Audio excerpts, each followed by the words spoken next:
Well, welcome to HxGN Hacks. My name is Rebecca, and the Digital Thinker team is excited to bring back this weekly 15-minute series to help you gain confidence and get more value from EAM.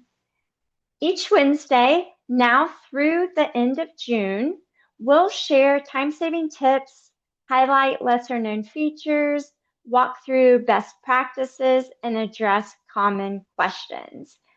If you can't join us live, recordings will be available on the Digital Thinker YouTube channel, so you can catch up at your convenience.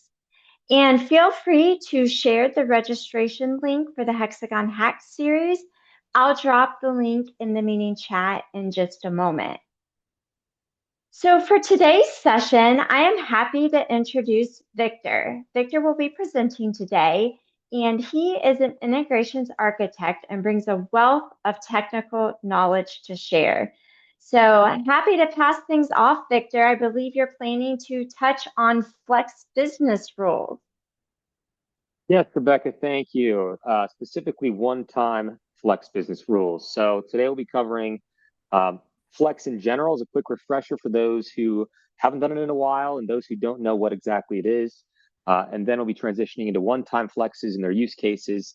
And then depending on our time, we'll get into a few examples of increasing complexity. So I'll share my screen. All right. Okay, Rebecca, can you see my screen all right? I sure can. Okay. All right. So flex business rules, what are they? So they're essentially database triggers that you can apply to EAM here from the front end user interface. So they're available on the cloud as well as on-prem. So anything custom you want to do to the database can be applied via flex business rules. Things like hard stop warnings or hard stop errors, rather, if someone's doing something wrong, as well as something as complex as adding an activity to a certain type of work order when it's first generated. So Flex is comprised of three main parts here. So first we have the table on which it's active, right? So that it goes hand in hand with the trigger. So insert and update. So if you have a Flex business rule, and let's say the R5 orders, which is the purchase order table, and you have the trigger as insert, whenever a new purchase order gets created, that record gets inserted into the database, the Flex will fire.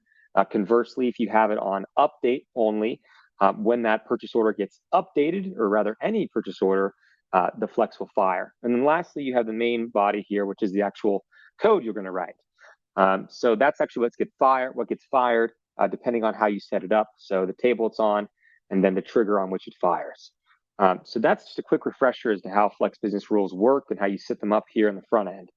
Now we'll talk about specifically one-time Flex business rules. So generally, again, Flex is used as an ongoing process, right, to continuously enforce restrictions as well as apply advanced features to EAM. Whereas one-time Flex business rules are used for one of two main reasons. Either a mass update to the database, right? So a large update to a variety of records you want to apply just for a one time only, or to, reset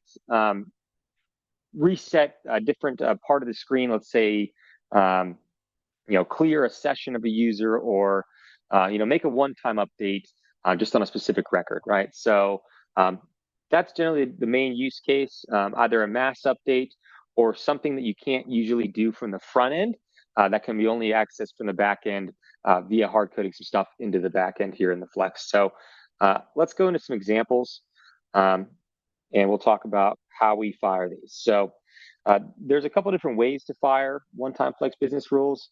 Generally, what we do here at Digital Thinker is actually put it on the R5 organizations table. So let me explain what that means. So if I have a Flex business rule in the R5 organization table, that means whenever I make an update to the R5 organizations table, this Flex will fire. The reason we do this is generally no one is updating this table. So it's a pretty safe table to put this Flex on. We basically are going to activate it and then fire it and then immediately turn it off. So let's set one up here. So our first example, we'll do a mass update. So I have a piece of code here that I'm going to plop in here, and I'll activate it and show you what it does. And just as an overview of how we write Flex, right? So because it's on the R5 organizations table, we actually have to have this little snippet in here that is saying, fire this for the R5 organizations table where row ID equals row ID. Essentially, that just means where we've updated this organization record, we're going to fire this flex. So this is just the essential piece to these one-time flexes you need to include because it's on the R5 organization table. All it does is just fire this code once. There's really not anything logic-based in this part of the code. It's just mandatory. The rest of this first example here will be a mass update. So I believe it's an install parameter, but a lot of the times these purchase orders get generated with this default description in them. And let's say we change that install parameter, whatever it is, so that all future orders that get generated will have a new description. And now we want to backdate all of our existing purchase orders to have that same description. Well, that's a great use case for one-time flex here. So what we're doing is exactly that, right? We're updating our R5 orders. We're changing the description to a new description where our old description equals, again, our old description. So we'll plug this in here. And again, we'll activate it, save it here. One thing you should always check when you're doing this is that it is the only one-time flex active, because over time they'll build up and you don't want to accidentally fire one that does a mass update on a different table that you're not trying to use. So it's important to keep these clean and only have the one active that you're meaning to fire. All right, so we have it active. Now to trigger it, again, because it's a post update on the R5 organizations table, and we have no other restrictions around when it'll fire, just fire on any update to the R5 organization table. All we need to do here is add or delete a space from the description of any organization. So as you can see here, our purchase orders have this default description. Now we add our space and save. And hopefully, if it worked right, all these descriptions should now be this new description here. All right, so this is our first use case, right? A mass update. This is obviously a very simple example. They can be increasingly complex in there. So let's get into some more ones that are more useful and more what I use them for in my day-to-day activities here. So a very common one that is used here, Digital Thinker, is to delete a record from the R5 sessions table. So the main reason this is used is for the advanced reporting module. So if you were to log in with the advanced reports author license, and then if your session expires or someone else tries to log in with the same user, sometimes it can get hung up and not allow you to run reports because EAM is convinced that someone is still logged in with that author license and it's being taken up. So a good way to do that is to clean that table by actually deleting your record from the R5 sessions, which basically resets that table and your session in it. And that way, when you log in next, you'll have the author license available. All right. So again, we have the same part of our code here. This is just to fire it on the R5 organization table. We'll plop this one in and we'll do the same thing, see what happens. So once again, deactivate our old one because we don't accidentally fire it. When we put the new one in, R5 organization on update, activate it, save. Let's see what happens. So in this case, I can just delete a space because any update to this table will fire it. It doesn't need to be adding a space every time. I've seen that in many customer environments where they have a million spaces. You don't necessarily need to do that. You can delete a space too. And it worked successfully, right? So what actually happened there was it deleted my session from the R5 sessions table, which effectively logged me out. So now, again, if that author license was being consumed by my user and it was hung up for whatever reason by, EAM being convinced that someone else was logged with my user, it's now refreshed that session and deleted me out of there. So now next time I log in, I would have that available. All right, so that is a very common one you see, especially if you're a sysadmin.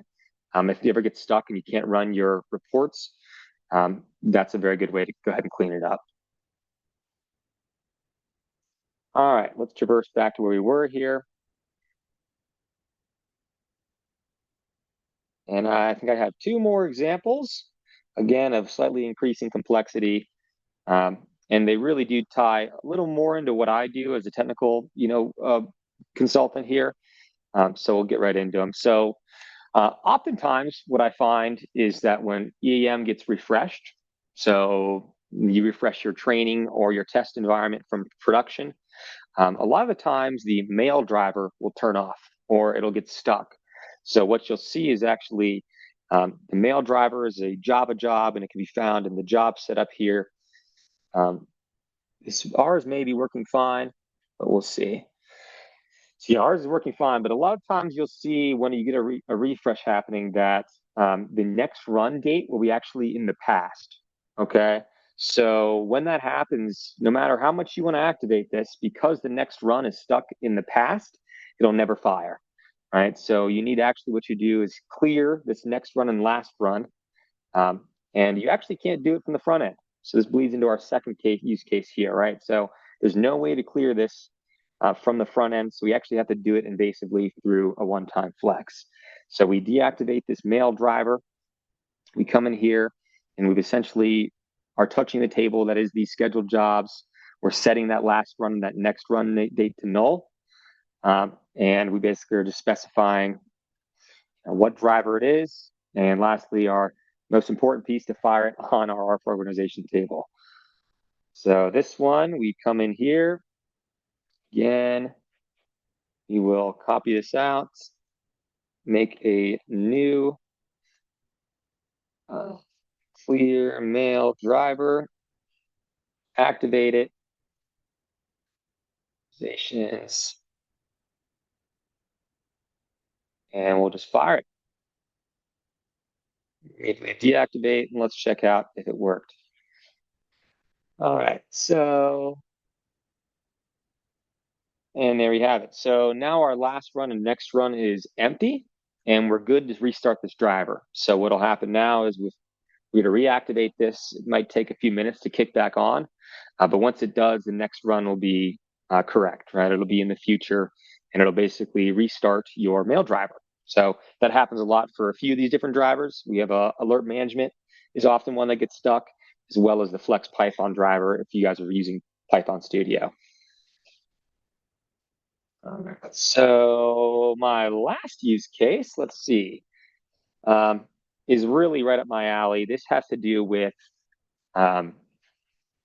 integrations, right? So oftentimes when you're integrating with an ERP solution, it's important for the PO numbers to match between the systems.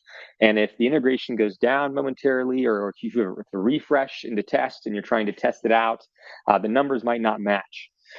So we need to actually increment sometimes the PO number. So this is actually going to loop through the POs and increment the PO number up to a point that we want. So we can choose the PO number we're going to increment it to. So let's look at our purchase orders here, and let's find the highest sequential number here. So we have 10 to 42 is our highest current number in our demo environment here. So let's say we want it to be 10 to 50.